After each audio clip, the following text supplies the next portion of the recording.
Comme on n'a pas réussi à débrancher Marie, elle est en super forme. Elle va donc nous compléter son exposé d'hier sur MyHeritage. Ça pendant environ 3 quarts d'heure. On est tranquille parce qu'elle a une interview téléphonique à 10h30, donc ça va, on pourra se reposer un peu. Je serai obligée d'arrêter. Voilà.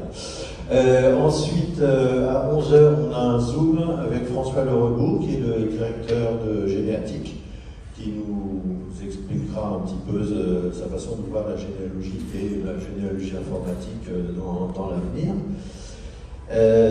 Ça, c'est pour ce matin. Et cet après-midi, à 15h, on a la conférence de M. Tchipchédjian sur les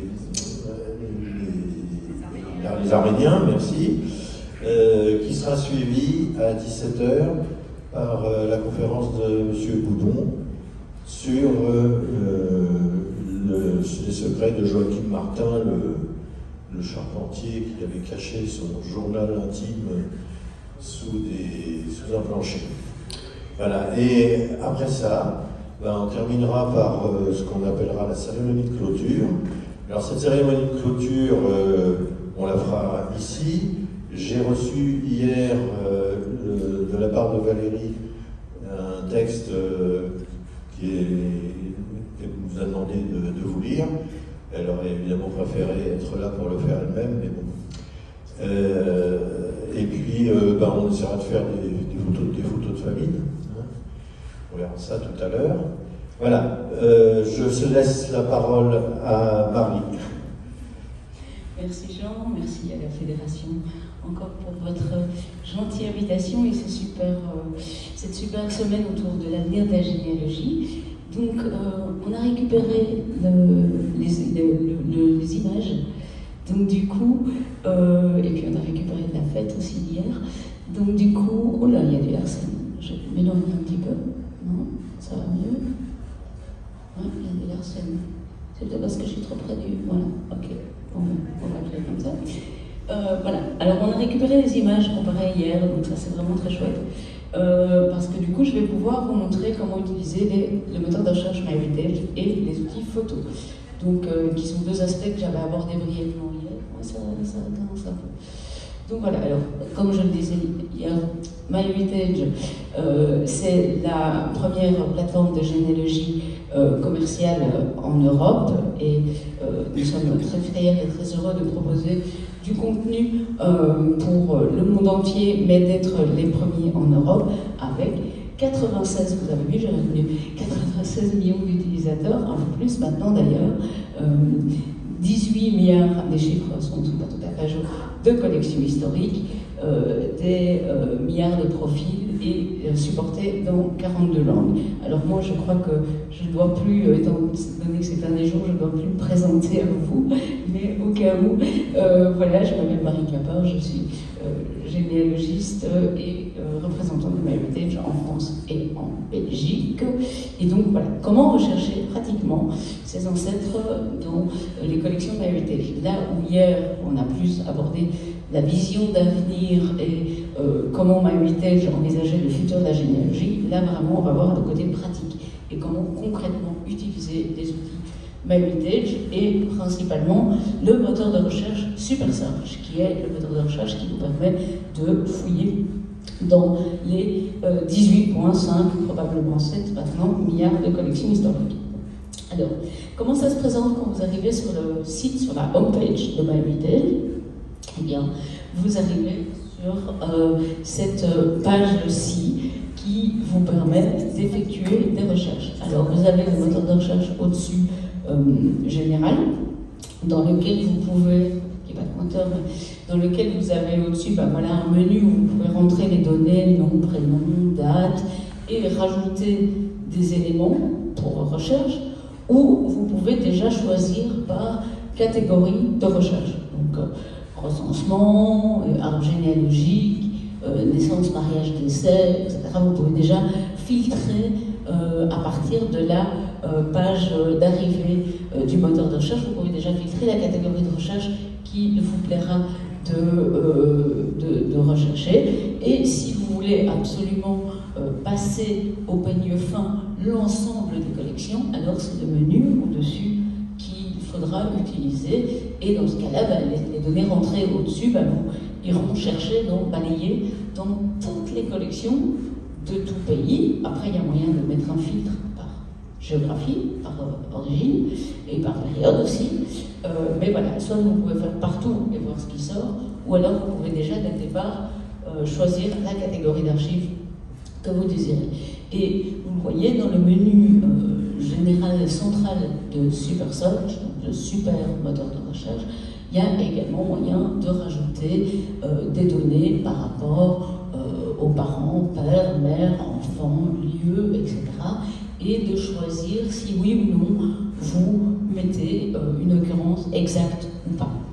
Donc vous pouvez cocher, voilà, si vous êtes absolument sûr du patronyme ou que vous ne voulez que cette variante patronymique-là, par exemple, eh bien, vous pouvez cocher la case et du coup, la machine, évidemment, ne prendra que ça. Elle ne prendra pas les variantes qui n'appartiennent pas à ce que vous avez développé. Donc, si jamais à un moment donné vous dites oui, c'est ce patronyme-là, mais je sais qu'il est déjà apparu aussi sous d'autres formes, ben, il vaut mieux le faire du plus large au plus détaillé plutôt que l'inverse. Au contraire, si vous n'êtes vraiment intéressé que par une seule graphie, ben, vous pouvez choisir voilà, de mettre recherche exacte. Ou si vous êtes sûr que le prénom c'est aimable, par exemple, eh ben, vous pouvez mettre aimable exact.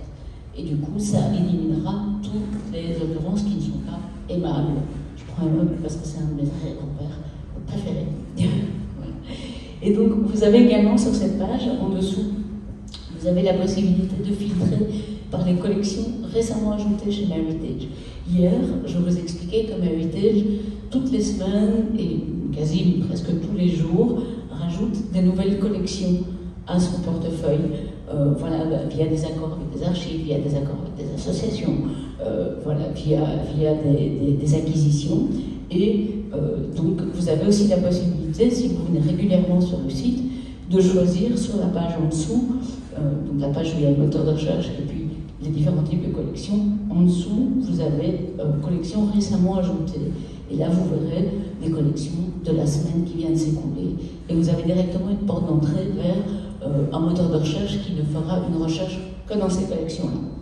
Donc ça peut être intéressant si par exemple vous avez voilà, une collection qui vient de s'ajouter pour la France ou quoi, vous pouvez cliquer là-dessus et du coup ça ne vous montrera que les recherches par rapport à cette collection-là, à l'exclusion des autres. Alors, quand vous choisissez le menu rechercher, alors je vais monter juste un tout petit peu, vous voyez ici en haut à droite de l'écran recherche.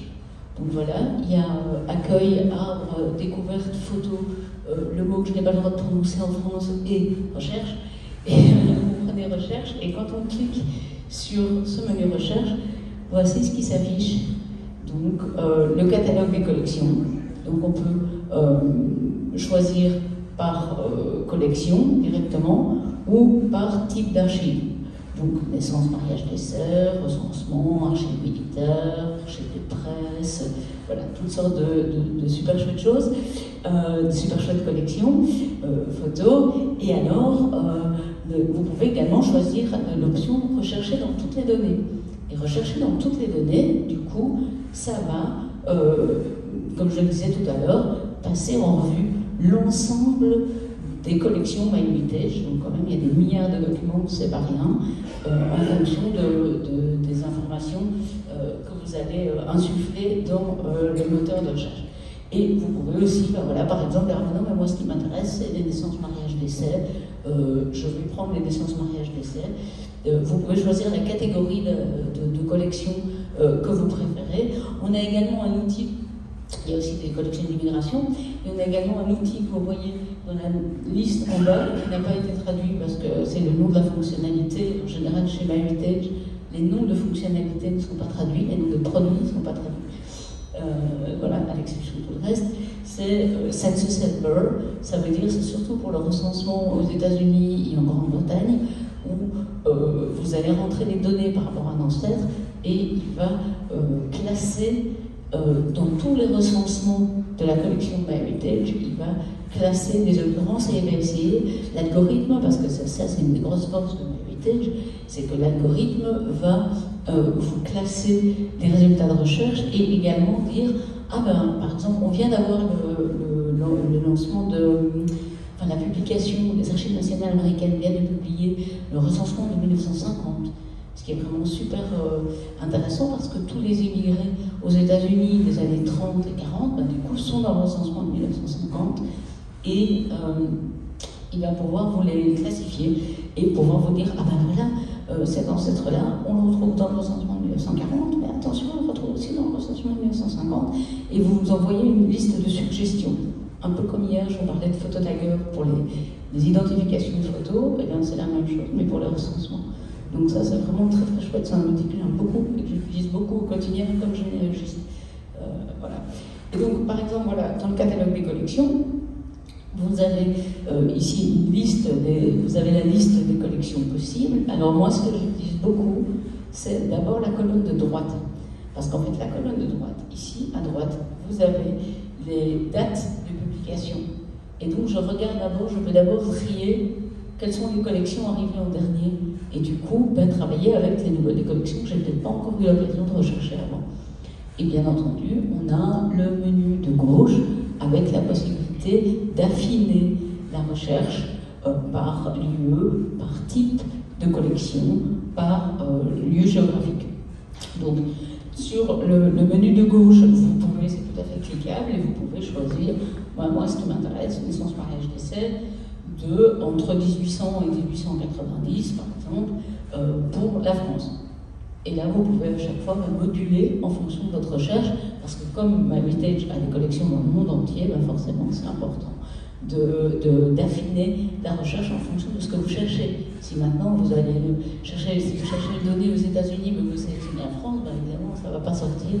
Mais tandis que là, vous pouvez moduler votre recherche et ajouter les filtres qui vous intéressent, vous et vos adhérents, pour faire des recherches dans MyHeritage. Et alors, ce que j'aime aussi beaucoup, c'est dans la colonne, l'avant-dernière colonne, entre guillemets, il y a les dates d'arrivée des collections, et donc vous pouvez voir si c'est nouveau, si c'est pas nouveau, combien de pages il y a.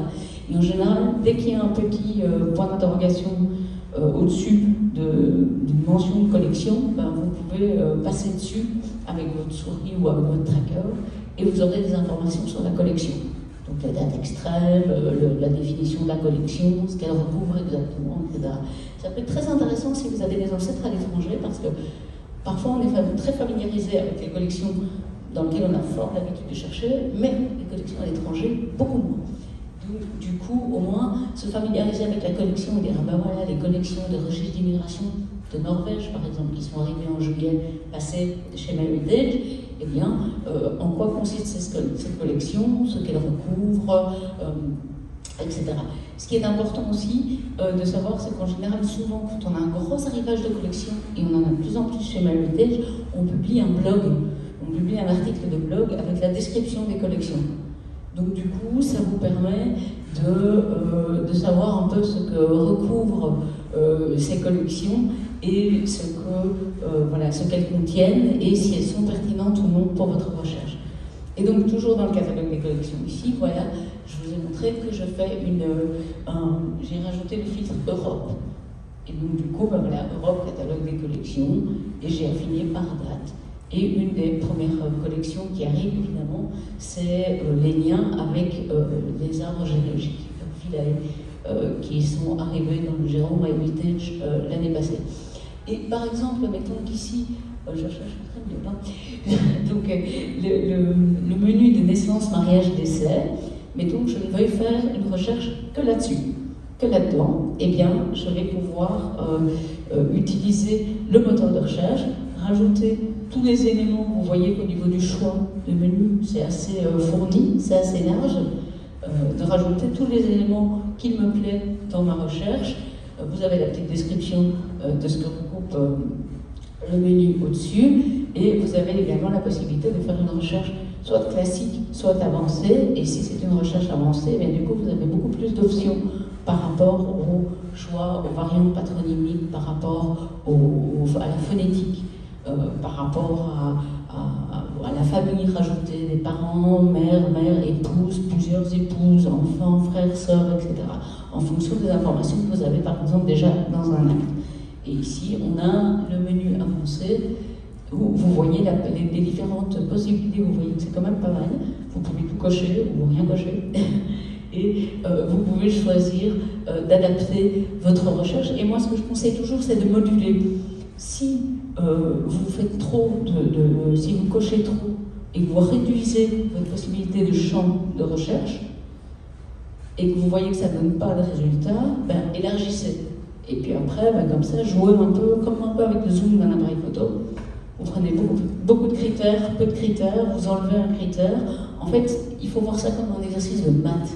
Je sais bien qu'on est en général, nous, historiens, généalogistes, plus littéraires que matheux, mais en généalogie, moi je crois vraiment à l'image de l'équation où les naissances, les lieux, les dates et les noms sont des variantes, et à chaque fois on envoie des éléments d'équation et on change ou on module, et c'est souvent à ce moment-là qu'on va avoir sa recherche se débloquer. Donc voilà, il y a une fonctionnalité assez puissante en termes pour faire jouer les algorithmes et choisir à quel point votre recherche peut être détaillée ou exclusive ou pas.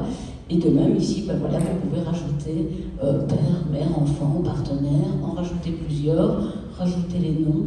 Donc si par exemple vous avez un enfant dans un acte de baptême qui écrit avec une certaine graphie au niveau de son patronyme, et puis un autre enfant ou une frère et sœur avec une autre graphie au niveau du patronyme, vous pouvez l'adapter. Donc ça, c'est vraiment très très chouette aussi. Donc vous pouvez, voilà, avec tel frère qui s'appelle autant, telle et telle sœur qui s'appelle comme ça.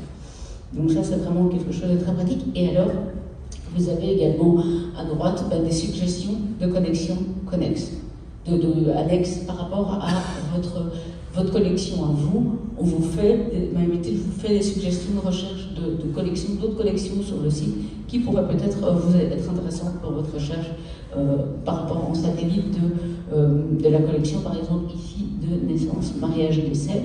Alors, juste pour faire un petit clin d'œil à toute l'histoire de la famille royale, vous savez que je suis britannique et que du coup, voilà, j'ai été fort occupée ces derniers temps.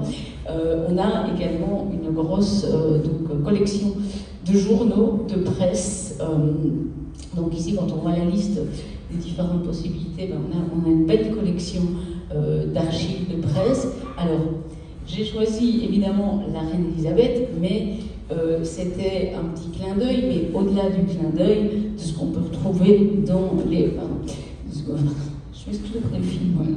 De ce qu'on peut retrouver dans les collections de presse. Évidemment, il est bien entendu que, comme vous le savez très bien, nos ancêtres anonymes ont aussi beaucoup étaient présents dans les journaux, surtout au XIXe siècle, où le moindre accident de vélo et le moindre petit fait divers quelconque de quelqu'un qui se faisait mordre par un canard dans sa ferme se retrouvait dans les journaux. Et donc, n'hésitez pas à user et abuser de notre collection de journaux.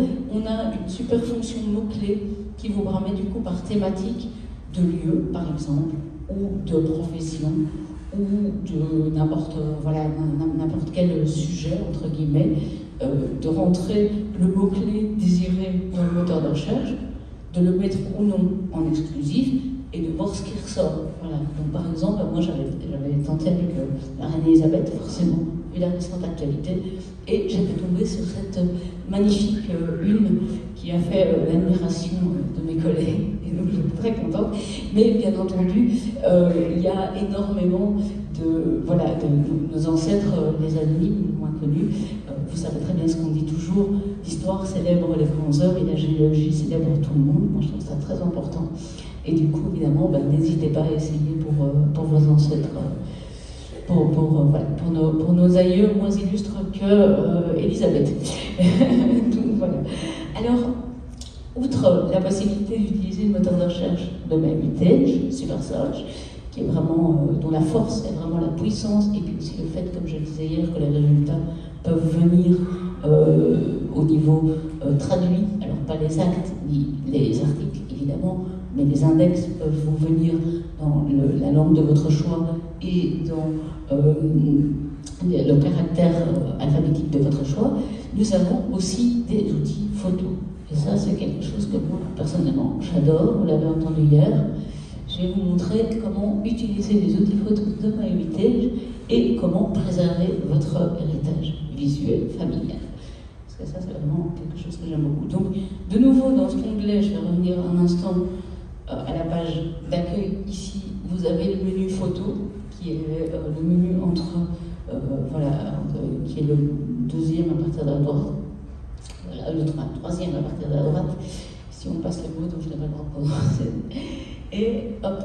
Et une fois que vous cliquez sur ce menu-là, vous allez avoir toutes les fonctionnalités photo MyHeritage. Et vous allez avoir la possibilité d'avoir des albums et de créer des albums photos sur MyHeritage. Alors, dans l'arbre généalogique, vous avez la possibilité de rajouter, à partir de la personne dans votre arbre généalogique MyHeritage, de cliquer, de faire plus, et de rajouter une photo qui va directement aller dans un album et qui sera identifiée comme étant liée à la personne directement à partir de votre arbre.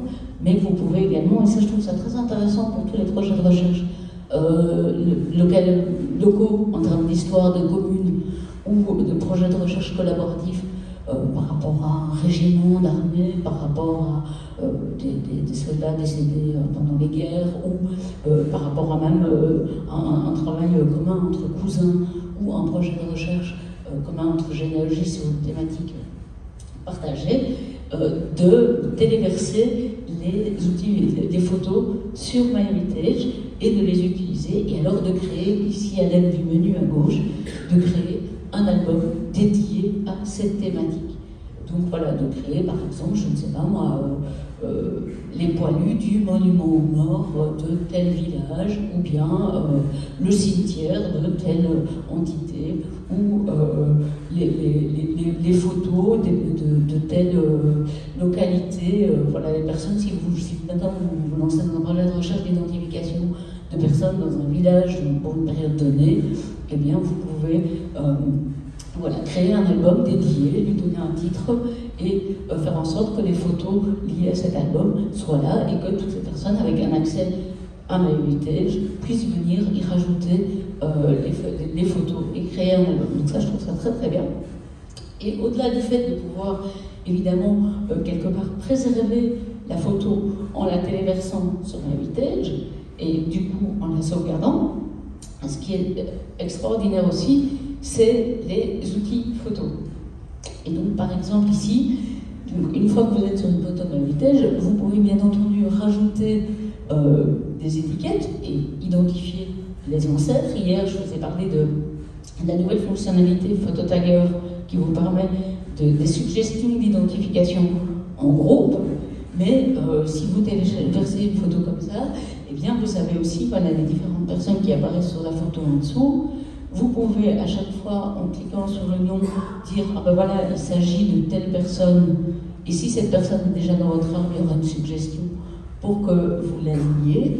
Et vous pouvez également éditer le titre de la photo, éditer des informations sur la circonstance, rajouter une note, partager avec votre famille en disant « Ben voilà, ça c'est la photo de l'arrière-grand-père avec les enfants, etc. » Voilà. Et vous pouvez également rajouter des informations sur le lieu de la photo, la date de la photo, si vous l'avez, et toutes sortes d'informations utiles pour que les personnes puissent, non seulement vous, mais après vous aussi, identifier ces photos. Et aussi, par exemple, vous pouvez, si jamais il y a des personnes que vous ne connaissez pas sur la photo, vous pouvez toujours téléverser, identifier les personnes que vous avez, et puis partager la photo avec d'autres de votre famille ou autres ou de votre cercle, etc., en disant tiens, est-ce que quelqu'un connaît cette photo-là parce que voilà, il y a un ancêtre dessus, il y a quelqu'un sur la photo, je ne sais pas qui c'est par rapport au reste de la famille, peut-être vous pouvez les partager à partir de la plateforme photo. Ça, c'est vraiment très, très chouette. Et il y a également, bien sûr, des fonctionnalités dont je vous parlais hier, qui sont vraiment super, d'amélioration, de réparation, d'animation et de colorisation des photos. Ici, par exemple, voilà, j'ai colorisé la photo de mon arrière-grand-père aimable, justement, le fameux aimable, avec ma maman et ses sœurs, devant chez eux, à Uccle, en Belgique. Et donc, quand ils étaient petits, vu l'âge de ma maman, ça devait être milieu des années 50, quelque chose comme ça. Mais voilà, je sais exactement la maison où la photo a été prise pour avoir connu la maison. Il faut savoir aussi que cette plateforme photo peut aussi vous aider pour faire l'histoire d'une maison.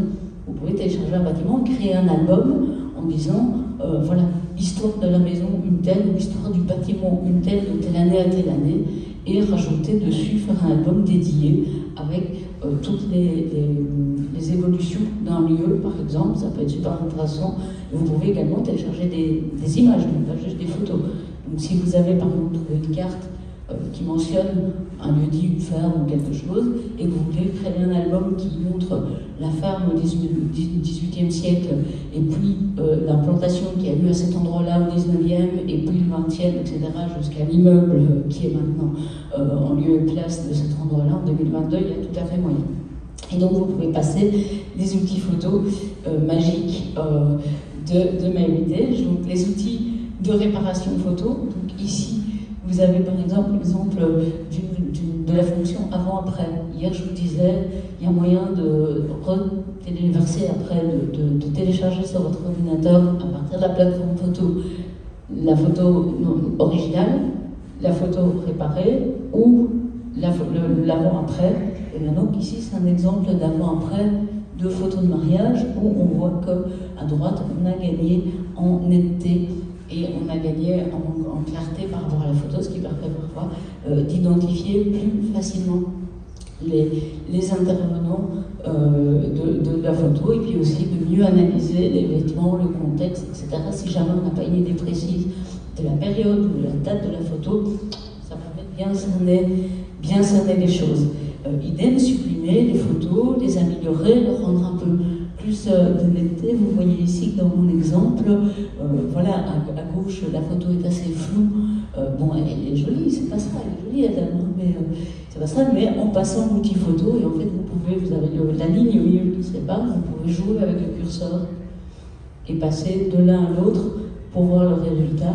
Et à droite, vous voyez qu'elle est beaucoup plus nette et beaucoup plus améliorée. Et donc, ce qui est chouette à partager avec votre famille. Alors, idem, les outils de colorisation des photos, voilà, pour voir votre héritage en couleur.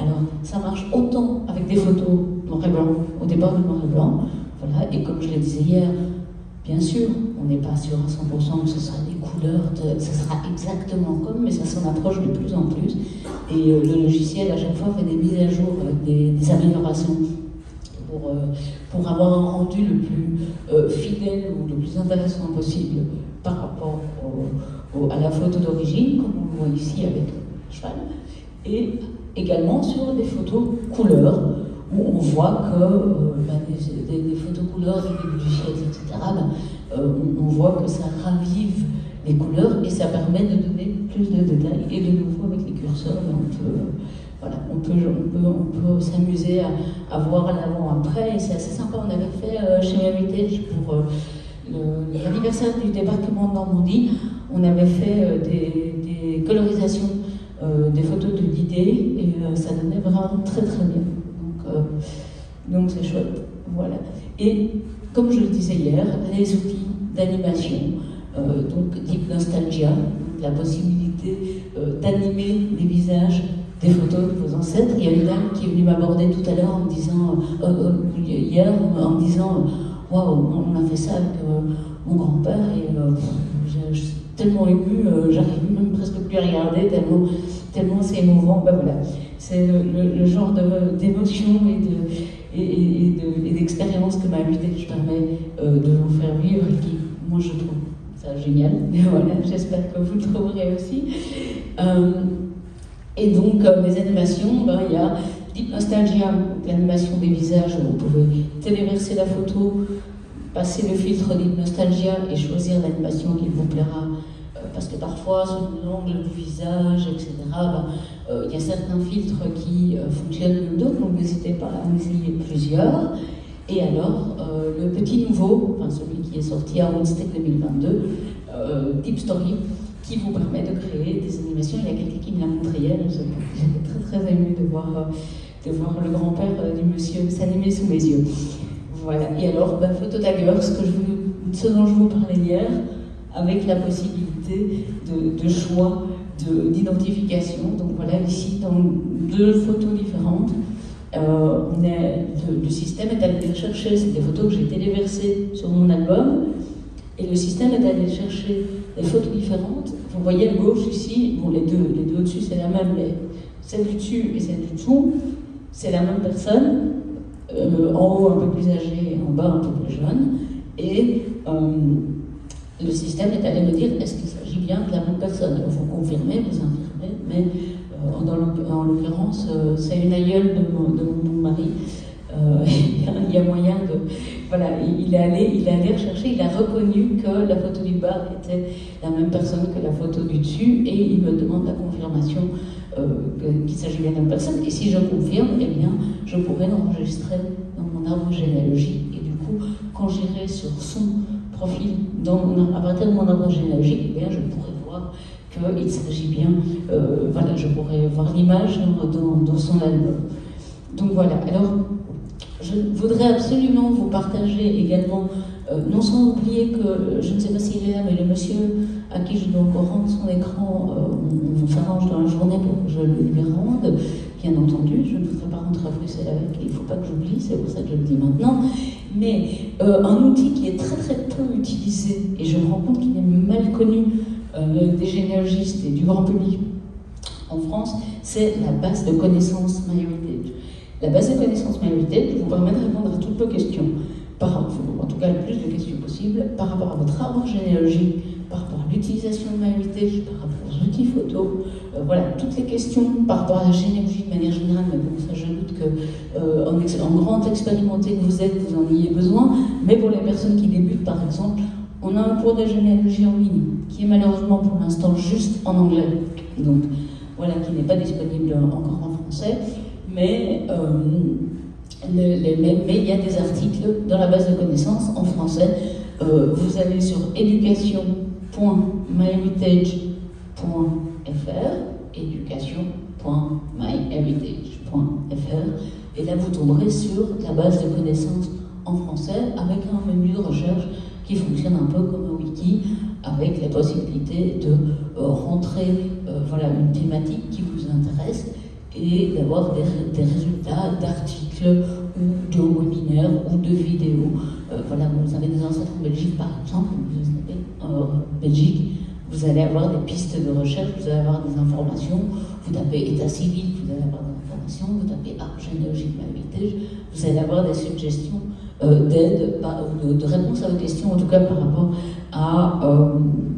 à l'utilisation des fonctionnalités MyHeritage. Donc ça c'est un outil qui est très très peu, parce qu'en fait sur la homepage il y a un tout petit lien en dessous, en bas, et du coup on l'utilise très peu, mais voilà, c'est autre chose, voilà. Et donc, mais c'est important de faire connaissance avec la base d'éducation, la base de connaissances MyHeritage. Et une autre fonction que j'évoquais hier dans ma présentation, c'est la version bibliothèque pour les associations. Donc voilà, cette version-là ne possède pas toutes les fonctionnalités de lien, tous les ponts avec les arbres généalogiques ou les suggestions de recherche. Il n'y a pas moyen de téléverser son JetCom par exemple. C'est juste une option de recherche dans les collections, mais c'est une option qui peut être intéressante pour vos associations. Voilà, de prendre un abonnement qui n'est pas le même tarif que l'abonnement particulier et de le mettre dans votre local ou à disposition de vos membres en termes d'édition de version bibliothèque. Et je rappelle que je suis tout à fait dispo à vous faire une démonstration en visio ou en présentiel de la version bibliothèque pour aller dans le fond des choses, le fond des menus, pour permettre à vos membres d'effectuer les meilleures recherches possibles sur MyHeritage. Et je dois également vous signaler la présence de notre blog, blog.myheritage.fr, sur lequel vous avez les différents articles, les fonctionnalités, les histoires d'utilisateurs, etc. Les informations par rapport aux nouvelles collections qui ne font qu'arriver sans cesse. Donc voilà, il n'y aura jamais moyen de s'ennuyer avec nous. Sur ce, je vous remercie fort de votre attention. Je suis à votre disposition si vous avez des questions. Et n'hésitez jamais à nous contacter, à nous trouver sur les réseaux, sur Facebook, My Heritage français, parce que du coup, comme ça englobe la Belgique, le Canada et la Suisse. Parce que j'ai demandé, j'ai dit, mais pourquoi c'est pas My Heritage France? Et puis on m'a dit, ah ouais, mais les Belges, les Canadiens et les Suisses. Et j'ai dit, ah bah oui, c'est vrai. Donc voilà, donc My Heritage français sur Facebook. Attention, il y a une ancienne page Facebook qui n'est plus celle valide, officielle, entre guillemets. Sur Twitter, myheritage.fr. Et le compte Twitter était un peu en dormance, mais on vient de me donner des rênes, donc je ne sais pas ce qu'ils ont signé. Mais, voilà, mais on va s'amuser. Par mail également, si vous avez des soucis, à support@myheritage.com. Puis pour les personnes qui le souhaitent, j'ai également mon mail. Et alors, le fameux blog @myheritage.fr. Voilà, je vous remercie, je reste à votre disposition et n'hésitez jamais si vous, votre association, avez des questions, si vous voulez en savoir plus.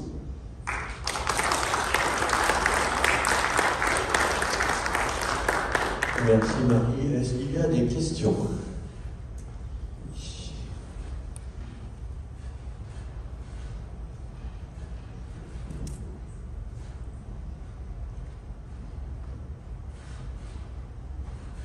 Merci Marie pour la belle présentation. J'ai une question par rapport aux abonnements qui sont offerts actuellement suite à l'anniversaire du rapprochement avec Philae.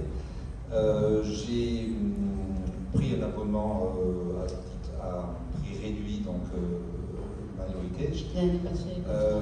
Est-ce que cet abonnement-là, qui s'appelle Donner, je crois, me permet d'accéder à toutes ces collections-là, ou est-ce que il faut monter d'un niveau? J'ai vu qu'il y avait au moins 3 niveaux supérieurs. Voilà, en fait, je suis un petit peu perdu. L'abonnement, oui, tout à fait. Parfois, la grille d'abonnement n'est pas assez claire. Et effectivement, tu as tout à fait raison de le souligner. L'abonnement donné, donc, ou data, est l'abonnement qui va te donner exactement les mêmes fonctionnalités que cette version-ci. En termes que ça va te permettre de faire des recherches dans les collections, mais ça ne va pas te permettre, par exemple, de faire jouer la technologie. On n'en a pas parlé ce matin, mais hier, dans ma présentation, normalement, vous auriez dû voir comment, dans un arbre généalogique, vous avez des suggestions de record match et de smart match. Donc, record match, ça vous permet d'avoir des suggestions par rapport aux collections. Les smart match, ça vous permet d'avoir des suggestions par rapport aux autres arbres généalogiques des utilisateurs, d'autres utilisateurs, qui sont potentiellement des cousins avec vous, sauf s'ils sont trompés dans leur généalogie. Mais voilà, ça par exemple, ce n'est pas compris dans la version data, ne même que les outils photos. Donc ça, il faut monter effectivement d'un ou plusieurs degrés. L'abonnement complet, en fait, couvre l'entièreté des fonctionnalités. Donc les photos, les arbres généalogiques avec le jeu des algorithmes, entre guillemets, et toutes les collections de données sur MyHeritage. Mais effectivement, là, avec le data, vous n'avez que l'accès, entre guillemets, aux collections, et vous pouvez avoir des occurrences et des résultats de recherche dans le menu des collections, mais pour bénéficier des outils photos, hormis des quelques photos qui sont gratuites, quelque part pour vous appâter, eh bien, il y a des arbres généalogiques, ça c'est un autre degré d'abonnement, effectivement. Mais ça vaut. Ça c'est toujours la colle parce que je les connais jamais par cœur. En fait, le mieux c'est d'aller sur le site, donc myheritage.fr, et puis d'aller voir la grille de tarifs. Vous allez dans le menu. Oula, je suis carrément sortie de ma présentation et j'ai même perdu le. Ah non, voilà. Donc vous allez au-dessus et vous allez aller voir dans mon compte. En fait, c'est encore au-dessus de ce menu-là. Vous créez un compte sur MyHeritage. Vous allez voir après dans le settings, fonctionnalités, et vous allez voir les différents tarifs et la grille tarif. Et de toute façon, je peux vous envoyer, je tiens à votre disposition le lien pour la grille de tarifs. Et je voulais également dire que si vous écrivez à support@myheritage.com, alors je sais que le support ne répond pas tout de suite, parce qu'en fait, il gère le monde entier. Donc du coup, il y a environ, en général, un petit délai de réponse, mais à partir du moment donné où votre mail est bien passé et bien parti, il y a un ticket qui est ouvert, lié à votre requête, et une réponse qui viendra chez vous. Donc vous pouvez très bien aussi juste avoir une question en disant, ben voilà, moi je voudrais bien faire fonctionnalité MyHeritage, combien ça coûte? Et quelqu'un se fera un plaisir de vous répondre. Voilà, au niveau du prix même, je n'ai jamais en tête, donc j'ai pas envie de dire une bêtise, mais le mieux c'est d'aller voir sur le site, ou même juste de taper, j'ai déjà fait myheritage.fr tarif sur Google et vous allez retrouver. Allez, moi je vais vous le donner le tarif. 10 € la première version, 12 € la deuxième, 16 la troisième. N'est-ce pas, Marie? Alors, je ne m'avancerai pas là-dessus, mais par contre, ce qui est vrai, c'est que oui, voilà. Oui. Ah oui, je plaisante complètement. Hein. Oui, oui. Non. On n'aurait pas beaucoup de sous pour faire avancer la machine. Ne prenez pas au sérieux. Non. J'avais une vraie question, pas spécialement pour Marie, parce que c'est le sujet du mot qu'elle ne veut pas prononcer. Ah, je ne peux pas le prononcer. Non, mais c'est pas pour vous, c'est pour la fédération ou certains participants.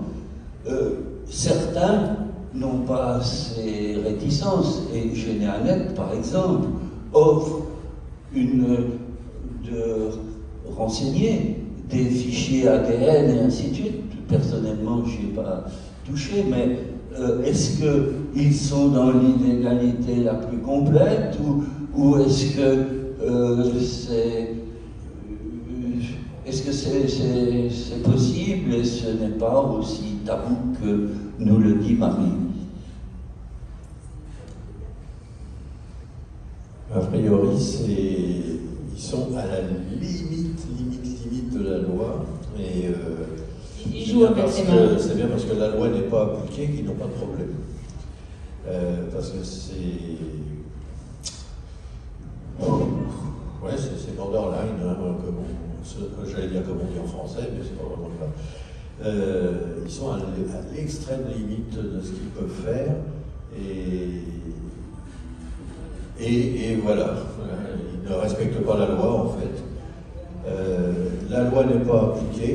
Normalement, si vous commandez un kit ADN, vous êtes obligé donc de le faire à l'étranger. Vous risquez, je crois que c'est 3 ans de prison, 15 000 € d'amende, enfin quelque chose comme ça. Mais personne n'a jamais été condamné pour ça, en tout cas à notre connaissance. Là où la situation législative est ce qu'elle est, et que donc MyHeritage, je préfère avoir cette approche de respecter, même si bien entendu vous entendez bien qu'il en soit autrement, de respecter la loi et de la respecter au point de dire que voilà, on n'aborde même pas parce qu'on ne voudrait pas que ça prenne, qu'on puisse se retourner contre nous, mais par contre en Belgique on peut. Donc voilà, si la FEDEV... Il faut immigrer en Belgique. Si la FEDEV veut un jour organiser quelque chose en Belgique, ça sera tout à fait possible. Mais voilà, c'est la raison pour laquelle je suis tellement prudente avec cette thématique, c'est que nous respectons la loi, même si tout le monde, beaucoup de personnes pensent qu'il pourrait en être autrement, mais nous respectons la loi, et jusqu'à ce que la loi change, malheureusement elle ne va pas changer dans l'immédiat, eh bien pour nous ce sera complètement interdit, et on respecte les autorités françaises, et du coup, voilà, c'est interdit d'en parler pour nous. Oui, je suis sur les tarifs, je reviens un petit peu sur les prix. C'est marqué sur votre site complet, c'est-à-dire... complet, oui, tout à fait, toutes les fonctionnalités, tout ce que l'on vient de voir. Tout. 269 €. Voilà, par an. Par an. Ce qui, du coup, si vous faites la généalogie comme moi, 24 heures sur 24, ça va sur 700 dormir parce que vous buvez 7 cafés par jour, eh bien, ça revient à moins d'un café par jour. Donc, du coup, vous réduisez votre prise de caféine et en même temps, vous faites de la généalogie, vous rentabilisez, voilà, complètement. Il y a une partie donnée oui. qui, elle, est à 169 €. Voilà. une partie premium à 109. Voilà. Premium plus à 189. Voilà. Bon, je trouve ce tarif un petit peu lourd quand même, parce que si on prend Philae, parce qu'on dit tiens, c'est bien Philae. Au niveau du nombre de collections, c'est pas la même. Ça fait encore. Oui, mais est-ce que si je prends My Héritage, Mhm. j'ai tout Philae dedans? Ah, vous avez toutes les données de Philae sur MyHeritage, plus toutes les autres collections au niveau mondial, plus d'autres collections françaises qui sont des accords issus directement de liens avec des archives ou d'autres collections. Donc vous aurez bien plus sur MyHeritage que juste les collections Philae, ça c'est sûr. Et si vous prenez MyHeritage, il y aura dedans les collections Philae. Voilà. Après, Il n'y aura que Philae, il n'y aura pas Génianet, il n'y aura pas tous les autres. Génianet est une autre entreprise, donc Ah oui, on va pas... voilà. Donc on prend Génianet, on prend un tel, on prend machin. Moi, je crois que c'est au niveau du... Moi, je crois que bon, hormis la catégorie, et après, malheureusement, je vais devoir finir mon interview, mais hormis la catégorie particulière des généalogistes professionnels qui, eux, ont un abonnement à tout, moi, je crois qu'il faut faire son marché, comme tout. La généalogie, c'est aussi... C'est un loisir, c'est une passion bien évidemment, mais c'est aussi un marché, et lister toutes les fonctionnalités qui peuvent vous intéresser dans tel produit. Et après, acheter en connaissance de cause, en disant, ben voilà, moi par exemple, les outils photos, c'est un truc qui m'intéresse super fort. Si vous savez que vous allez téléverser, parce que du coup, il n'y a pas de limite de photos, donc si vous avez l'abonnement complet, vous avez l'accès aux photos, et si vous téléchargez... j'invente 1 million de photos, je ne sais pas si notre serveur tiendra, mais 1 million de photos, il y a moyen. Donc voilà, tout dépend aussi. C'est vrai que c'est une somme annuelle, mais quand on la ventile par année et par rapport à votre utilisation de la généalogie, il y avait quelqu'un ce matin qui me disait, moi je commence la généalogie à 8h du matin et je la termine à 22h du soir. Donc faites ça fois le nombre de jours. On va peut-être enlever Noël et l'anniversaire ou quelque chose comme ça, et ben, du coup, et que vous divisez par le coût, il y a tout à fait, enfin voilà, ça revient vraiment à moins. Moi j'avais calculé pour moi, avant de travailler pour MyHeritage, quand je payais l'abonnement, et ben, ça revenait à moins d'une barre de chocolat par jour. Donc voilà.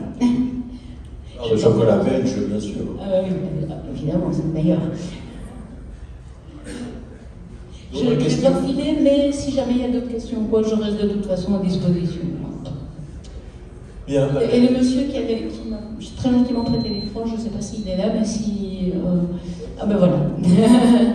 Je pourrais vous le rendre. Voilà. Bien, merci Marie. Merci à vous. Et à la fédération.